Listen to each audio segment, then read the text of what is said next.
Hey, what's going on? Welcome to The Married Life, where we exist to invest in your marriage as you invest in yourself. I'm Joe. I'm Krissy. And we are going to jump right into it because our lead pastor is doing a new series called... Did you hear that? It's so loud in the background. It's taking sump pump. Welcome to our podcast. Welcome to our life.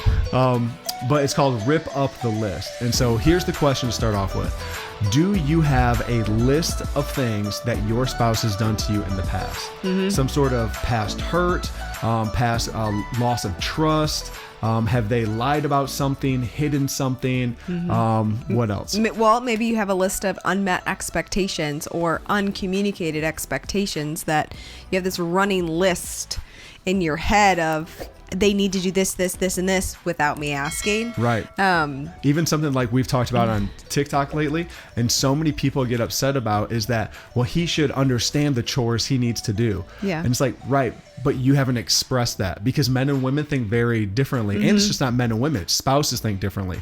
Because we have a friend of ours that he's the clean freak of the house and she's not. Right. So it's not... He's the cook, he's the cleaner, he does all those things. Right. And so in his mind, it's that same thing. There's a list of unmet expectations. And this could be from chores. This could be the amount of sex you're having every week, right? This could be the with the finances. Dave Ramsey talks about all the time. You have the free spirit, that's me.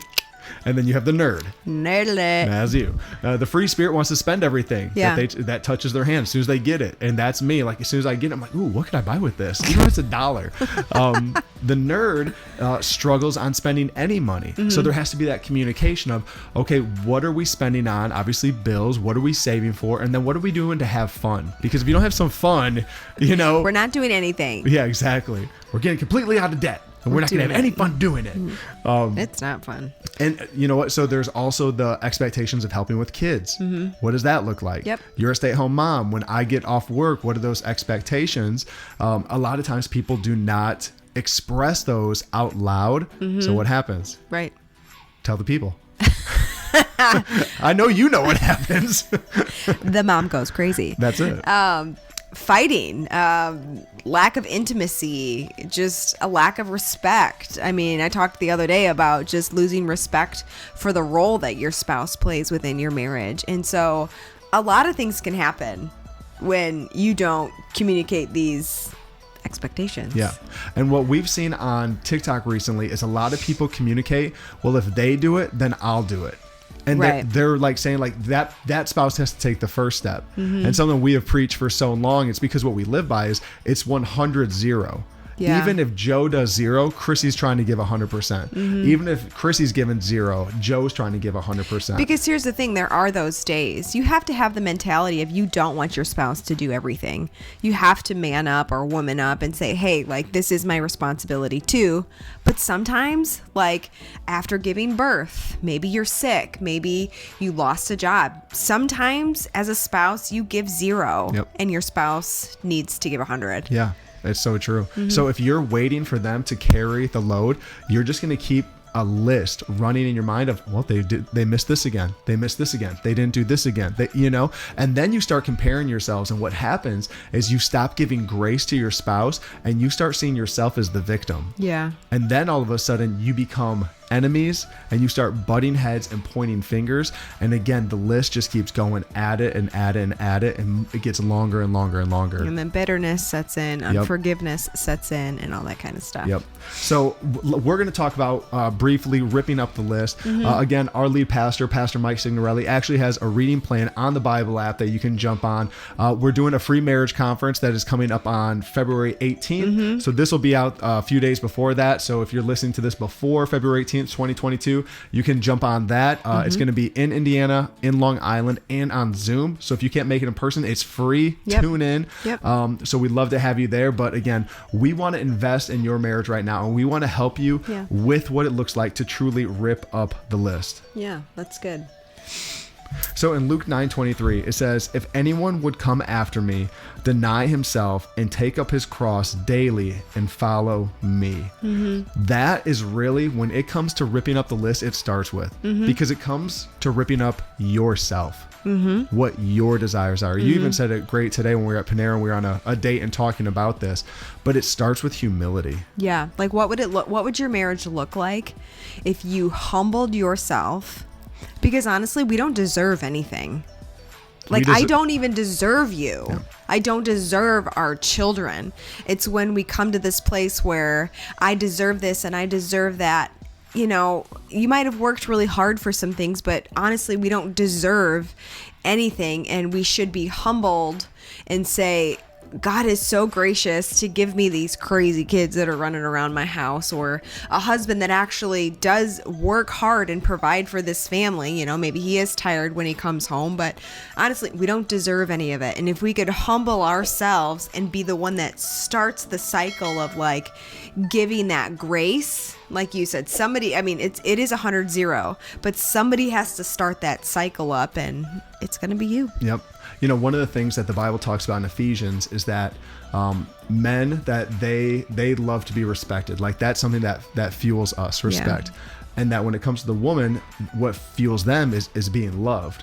And what happens is a husband oftentimes doesn't get respect from his wife because the wife's not feeling loved. And the husband isn't loving the wife because he's not feeling respected. And it's just like you said, it's this cycle. And oftentimes we get in the cycle of not doing either because we're waiting for someone else to start it. Yeah. But the Bible's clear, men, we are called to start that. So even if you're feeling that you're not being respected by your spouse, you are called. In Ephesians, it says this: husbands, love your wife as Christ loved the church and gave his life for her. You're called to lay down your life, your desires, what you want, that respect so badly, and say, I'm going to love her. And this is what you do, right? You find out, how does she feel the most loved? Is it by communicating? Is it by knowing what's on her list of expectations? Is it by knowing her? Obviously, I'm saying, is it by? It's all of these added up. Yeah. It's knowing her love language. It's knowing what she loves. It's knowing her, you know, if she has words of affirmation or whatnot. It's knowing that what she needs that weight taken off of when you get home from work, and if she's the stay-at-home mom and she's taking care of the kids. It's so many things. You know, we talk about it that your spouse is your greatest book. You should always be studying your spouse. Learning what do they love, what bugs them, what exhausts them. I mean, you're great at that with me. Like, you know when I'm getting tired and when we shouldn't film a podcast, or when we shouldn't talk about finances because it's late at night. I just feed you snacks and make sure you get a 20-minute power nap. That's it. The snacks aren't for the kids, they're for you. I like how you pulled them out. It looked like you had like one of those dog like pouches with snacks in it. It's my fanny pack. Yeah. It's not a dog snack. Well, that's what I saw for training dogs. One of those fanny packs with... Good boy. Yeah, exactly. Oh my gosh. Anyways, when it comes to this, it's really about servanthood and saying, I'm going to serve my wife, even if she chooses not to serve me. I'm going to rip up the list of expecting her to serve me. Yeah. So we were talking earlier about this, and I thought, what is it about your favorite restaurant? And I asked you and you just stared at me, and it wasn't a rhetorical question. Yeah, I was like, is this for the podcast, or are we having a conversation right now? But like, what is it about? Like, go on. Yeah, that's good. What is it about the restaurant that you keep going back to? What is it about the coffee shop? What is it about the grocery store? I mean, people have their specific grocery stores that they like to go to. And the ones they avoid at all costs. And we're not going to say the word, but it rhymes with... Wally. No, you said it. I was going to say Hall Heart. Oh my gosh. That's a good point, though. Why don't you go to those places? Rhymes with fall art. Anyways, we're losing everybody. We are losing everybody. I'm sorry, guys. Lost me. But why do you go to those places? Why do you continue to bring your money and your what is that called? Your business. Why do you bring your business back to these places over and over and over again? Because they have great service. When she gave me the answer earlier, because I was like, what's the answer? What are we talking about? My mind instantly went to Chick-fil-A. Yeah.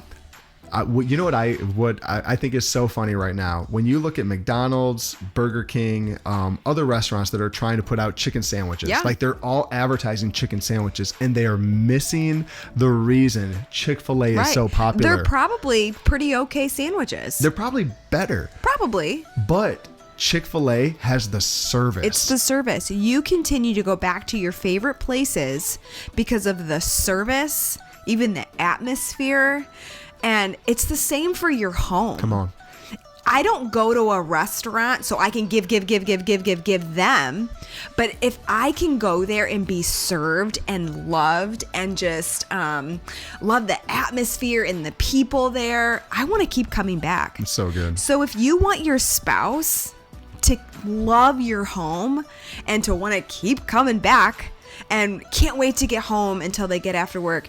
I heard this before. I don't know if it was on a podcast or a conference that we went to, but the trigger is when you hear that garage door opening, is it like, oh, they're home? Or is it like, oh my gosh, Dad's home? Yeah. You know, so it's all about serving. It's not about getting. Yes. That's why we like to go to the places that we do, and it should be the same thing for your home. You know, it's so good what you just said, because I remember Pastor Mike and Julie, I don't remember the full story, but they were saying that, remember Pastor Julie did something of teaching Evie and Bella that when Pastor Mike got home, when that garage door went up, they would get so excited, you know, and it is, and that's a special thing, you know, because we want, right? Like I want when I come home for you to be excited that I'm there, not, same thing. Think about this. When you see the text, right? When the name pops up on text, is it like, or is it like, ooh, what are they saying? Yeah, what do they want? You know, exactly. It's that same thing. Yeah. And it's that recognition. And what happens is we begin, and we talked about this last month when it comes to habits and building up, why can't I think of the word? Anyways, reaching goals and systems. If you if you've developed a habit of when they get home, it triggers something and it feels a certain way, you have to start going back and seeing what is that. And a lot of times it comes because when they get home, their shoes are going to be left by the door. Their bag's going to be by the door. They're, you know, fill in the blank. There's all these unmet expectations, right? And understand this, as we're wrapping up, when you express your expectations and you start ripping up the list, realize it's not a one and done thing. Yeah. Krissy has never had to just tell me something once and I get it. You know, like you don't have to tell the kids something once and they get it. Matter of fact, it's like 10 times in a row and they still don't get it. But it's like the same thing for spouses. And that's when I think you're so good at this, where we have to extend grace to one another. We can't get so perfection minded, because what happens is I start giving myself more grace and I start getting bitter towards you. But if it was the other way around, if I was in your shoes, I would want grace. Yeah. And so we have to do that. If my spouse, if we say, hey, I've had unmet expectations and there's a list in my mind, I want to write them down and I want to share them with you. When they mess up in 2 weeks because they forget one of those, don't just get all, you know, fire. You missed number 4. Yeah, you know what I mean? Like, don't put the checklist on the, you know, and highlight it. Be like, yeah, this one again, you know, dumb, you know, like, you don't want to do that. And I'm telling you what, especially what we're seeing from on TikTok, we are starting to develop such a great community of people that really go in conversation. And we have a number of believers and a number of unbelievers. And what we're seeing is how the unbelievers, they really will, they get to a place where it's like, just, you want to bring the hammer. And if we as believers look the same way, man, we got to check ourselves. Yeah. We got to look in the mirror. And I'm telling you what, the more you fall in love with Jesus, the easier it's going to be for you to love your spouse. Because just like what you said earlier, we don't deserve it. The Bible is clear. What we deserve is hell. Yeah. Go ahead. Well, I was just going to extend on that and say you can't give I always say it, you can't give something that you've never received. And so if you don't understand grace and the grace that you've been given, come on, how do you give it? Yeah. How do you ever give somebody something that you've never experienced? Same way with love. How do you give this type of agape, unconditional love to somebody if you've never received it? It's just, I actually had the conversation with the girls in the car. They had a bucket and they were arguing over it. But we were having the conversation of, they were talking about their husband. Vivi asked me, can you marry your best friend And I said, you should absolutely marry your best friend. She's got a boy in her little class that she has a crush on and she talks about all the time. So I think she was talking about him. But, and I said, you should absolutely marry, you know, a man that is your friend, because that's very important. But then we were talking about, I said, but what's the number one thing? He needs to love Jesus. And I said, but if he doesn't love Jesus, he won't know how to love you correctly. And so if you're not married to a believer, you know, your behavior, your actions could possibly lead him to Christ. So keep going. Be the Jesus that he needs to see.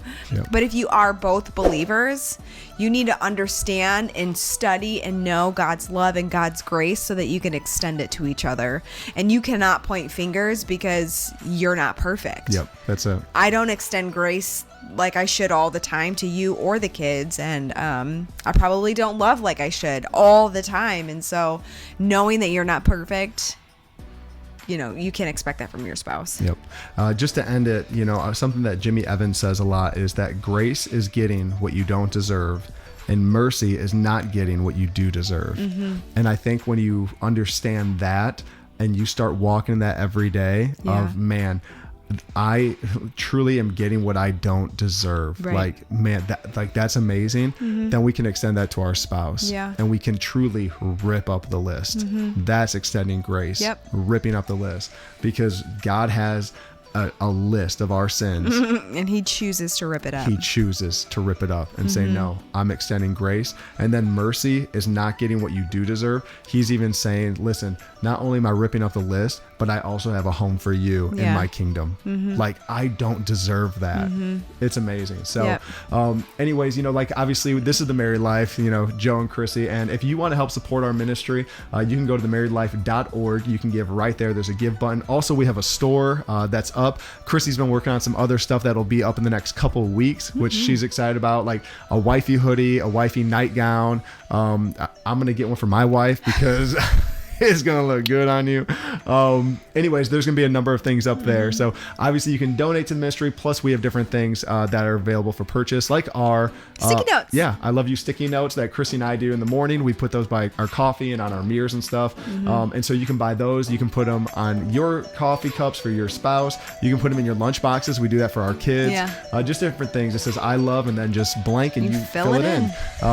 So yeah, those are up in themarriedlife.org, also under our store. And then also all the proceeds that go in, we always give 10% back to mothers in need, single moms. And so we love being able to support that and do that. And then like we say all the time, go ahead, if you're on Instagram, if you're on Instagram, you're not watching this on Instagram. If you're on YouTube, hit that plus button, follow us, and then for podcast listeners, I would say if this hit you, do us a favor, share this. Like, it helps out so much if you text this to one of your friends, a coworker, a sibling, a family member, whoever, your spouse. Say, hey, listen to this. Let's rip up the list. It helps with us getting this message out further, especially as what we're doing is we're just sewing in. Like, we're not making any money off of this. We just want to give what's sewing into us. Pastor Mike's been sewing into us. Obviously, the Holy Spirit speaks to us. Yeah. And so we just want to give back to you guys. So we're so grateful that you would even take this time, listen to us, and we'll see you next time on our podcast.